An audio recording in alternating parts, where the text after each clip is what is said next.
Šajā telpā es vēlētos vispirms jūsu uzmanību pievērst šai pusē, ienākot, kas atrodas pa kreisi.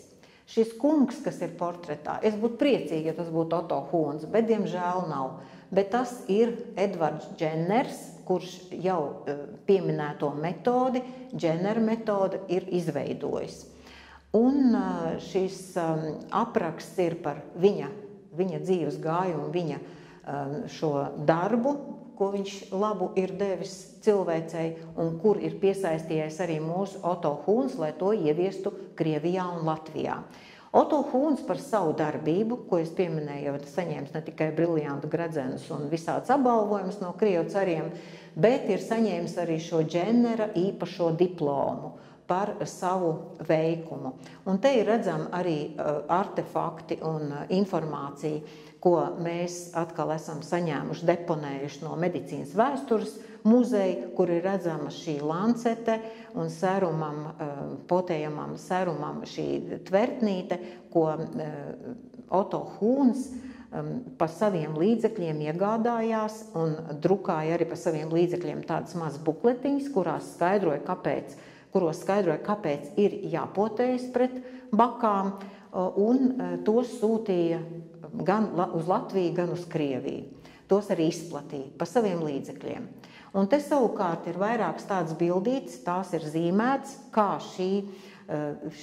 tas iegriezums, potējot bakus, kā tas attīstās, līdz kamēr izveidojās jau izreaģē un tālāk jau ir šī krevelīte beigās.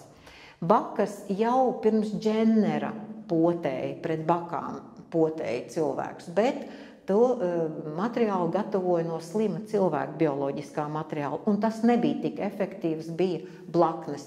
Bet šis konkrētais apvērsums, ko Dženners šajā medicīnas jomā atklāja, ir baku potēšana ņemot bioloģisko materiālu no slimām, ar bakām slimām govīm. Latvijā tādu nebija, tāpēc serumu ieveda no Lielbritānijas. Tad šīs blaknes ir mazāk un izveseļošanās ir daudz, un veselība ir daudz stabilāka un izveseļošanās notiek vieglāk.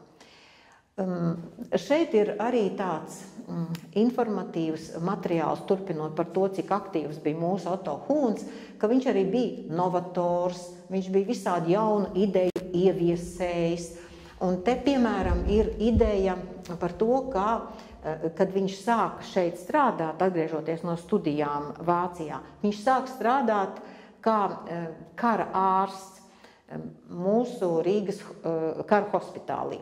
Un viņš izgudro šādus te ratus, kā pārvietot ievainots karavīrs, pat 12 vienlaicīgi tur varēja šos karavīrus šajos ratos izkārtot, kur apakšā ir arī vieta apģērbam, pārtikai un tādā veidā diezgan civilizēti pārvietot karavīrus no kaujas lauka. Viņš darbojas kā tāds arī topogrāfs, viņš darbojas aktīvi un visu jauno informāciju vāc un apkopo, un viņš kaut kur ir noskatījis laikam arī Vācijā šo te prototipu, tāds tā kā mucas un tā uzparikte, tas ir prototips, varētu teikt, vienai no tādām efektīvākām veļas mašīnām, kā veļu mazgāt, jo skaidrs, ka mazgājot ar rokām, tas ir smags fiziski darbs, bet ar šādu te ar tādām mucām viņas tā, kā saka, griežot, kas ir diezgan līdzīgs, kā notiek šobrīd veļas mašīnā, tas process varēja tomēr daudz labāk un vieglāk šo darbu paveikt. Un te savukārt ir vairākas tādas receptes, jo viņš kā kara ārsts, viņš daudz domāja par to, kā palīdzēt armijai, karavīriem saglabāt veselību, lai nepazaudētu zobus, lai nebūtu cinga, kā veidot pārtiku tā, lai saglabātos C vitamīns. Un viņš daudz eksperimentēja ar burkānu, biešu un skābu kāpostu kautēšanu armijas vajadzībām, kas ir vieglāk pārvietojams un pēc tam sagatavojams. Īpaši ir tas viņa izgudrojums par skābētajiem kāpostiem, jo tas saglabā, tie ir ļoti veselīgi cilvēkam, lai saglabātu veselību, un viegls pagatavojumi ir zupa. Viņš mēģināja šo savu ideju aizstāvēt arī tajā savā laikā arī Krievu militāru personām, bet netika sadzirdēts. Un viņš to ir mēģinājis darīt līdz pat mūža beigām, pierādot šo efektīvo pārtiks produktu. Bet tad, kad viņš bija sūtniecības, Krievu sūtniecības sastāvā, un viņi bija Parīzē, tur, kā saka, iestriguši, kamēr bija Napoleona karš, tajā laikā bija saicināts prominents personas, augsts amatpersonas uz skābu kāpostu zupas nobaudīšanu. Oto Hūna skābu kāpostu zupas recepte tika sagatavot un pasniegt šīm personām. Visi bija slavējuši, ka tā ir ļoti garšīga zupa. Un, protams, franču jūrlietu ministrs bija novērtējis šo viņa izgudrojumu un gribējis dabūt to recepti priekš franču armijas, bet tā kā Hūns bija savas valsts patriots, viņš šo recepti nebija franču jūrlietu ministram atklājis. Bet mums, protams, šī recepte ir. Un tad, kad mēs pagājušajā gadā atklājām vienu no mūsu ekspozīcijas daļām, tad pirmos 130 apmeklētājus mēs pacienājām ar šo Oto Hūna skābu kāpostu zupas pēc receptes sagatavoto zupu, un viss tiešām arī slavēja, ka ir garšīgi. Bet, ja man jāsaka, vai tā tiešām ir tā tradicionālā skābu kāpostu zupa, kā mēs esam pieraduši to ēst mūsdienās, tad jāsaka, tur to tiešām nevarēja pateikt, ka tā ir skābu kāpostu zupa, bet garšīga bija vienalga un joprojām. Mums palīdzēja tad mūsu etnogrāfiskā brīvdabas muzeja Priedes kroga kolektīvs, kurš sagatavoja šos kāpostus un sagatavoja arī šo zupu priekš mums. Tā bija tiešām liela piekrišana.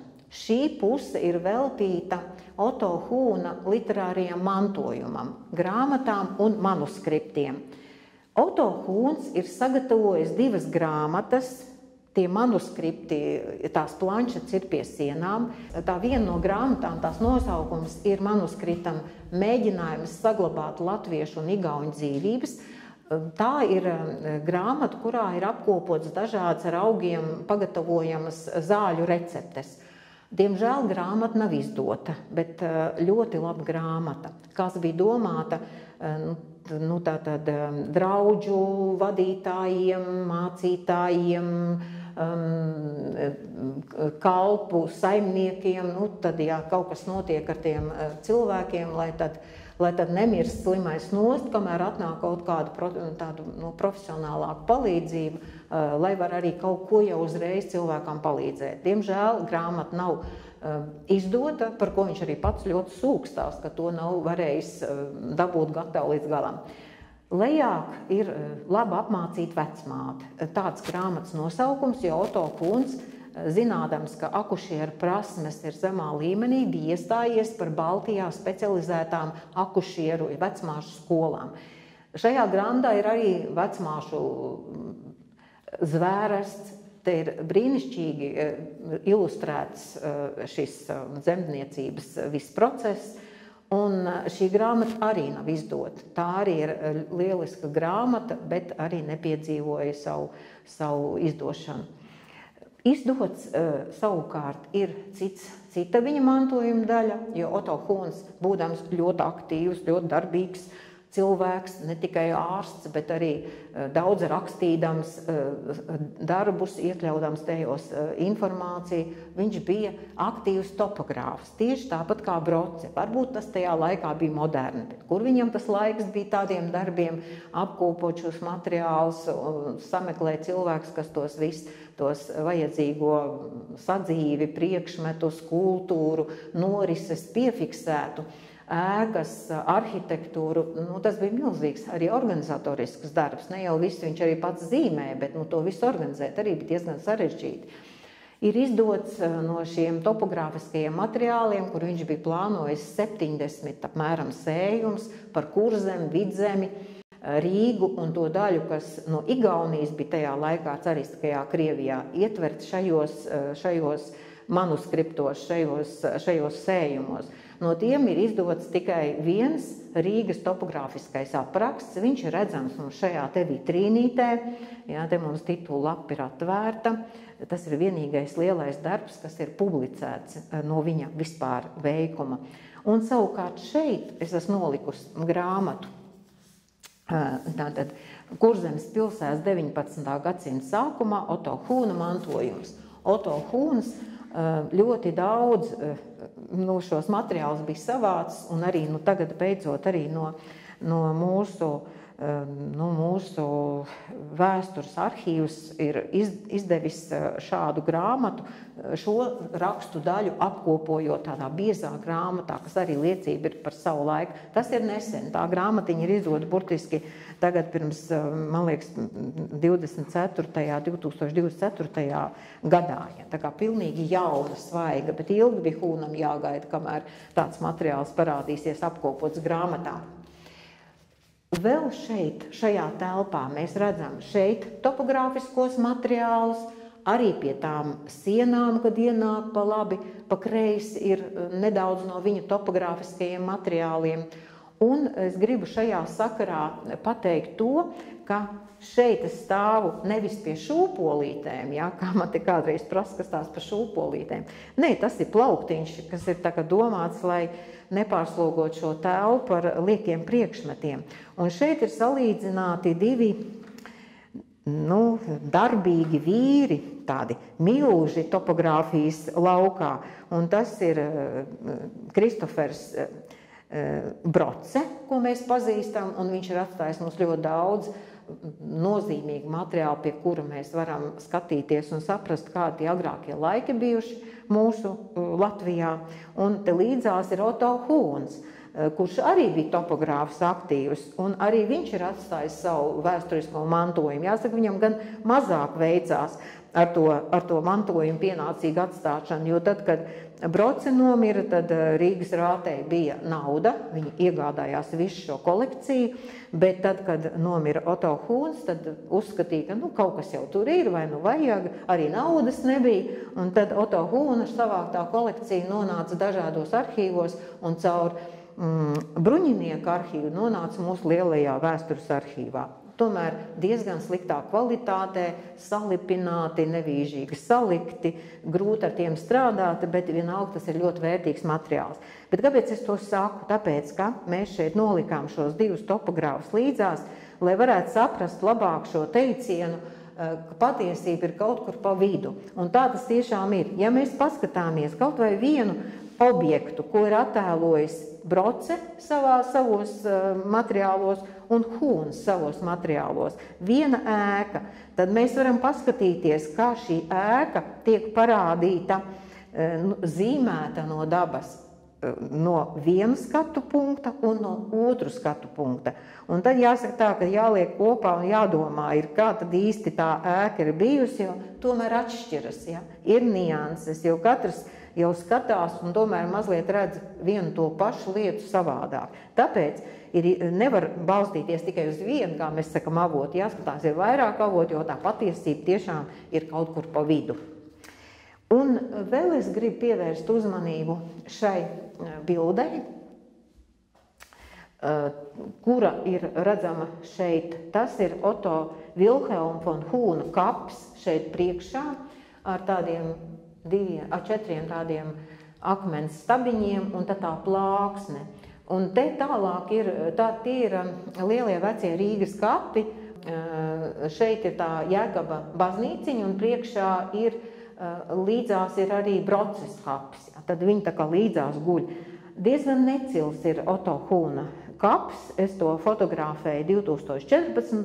gadā, bet arī savādāk jau arī tagad neizskatās, varbūt pat vēl sliktākas redzams, bet tur gan ir plāksnīti, kas liecina, ka tur ir mūsu Oto Hūna kapa vieta.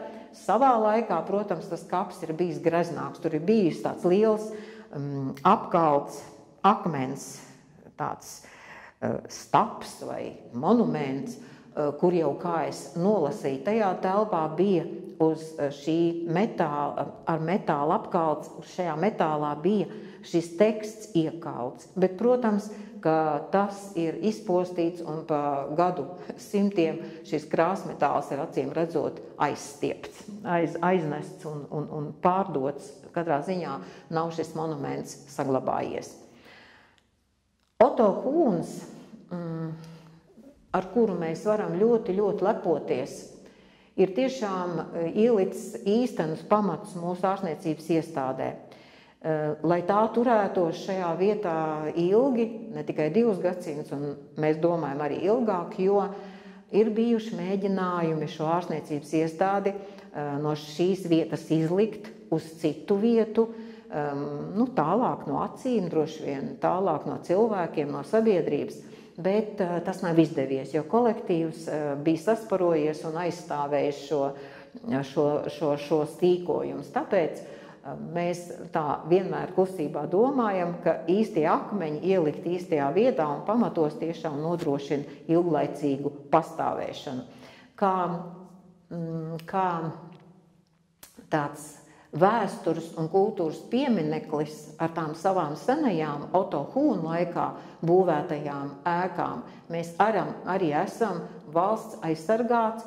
Līdz ar to mēs ļoti rēķināmies ar to vidi, ar tām ēkām, ar to apkārtējo dārzu, lai tas nedisonētu ar tām sākotnējām iecerēm, lai vēsture mums iekļautos mūsu ārstniecības procesā, un mēs uzskatām, ka tas ir mums diezgan sekmīgi izdevies, jo viss notiek tādā kopīgā, tādā lielā, vienotā sistēmā, neatraujoties ārējai telpai no iekštelpas, no ārstniecības vides, jo viens otru papildina un ir atbalstoši, domājot galvenokārt par mūsu pacientiem.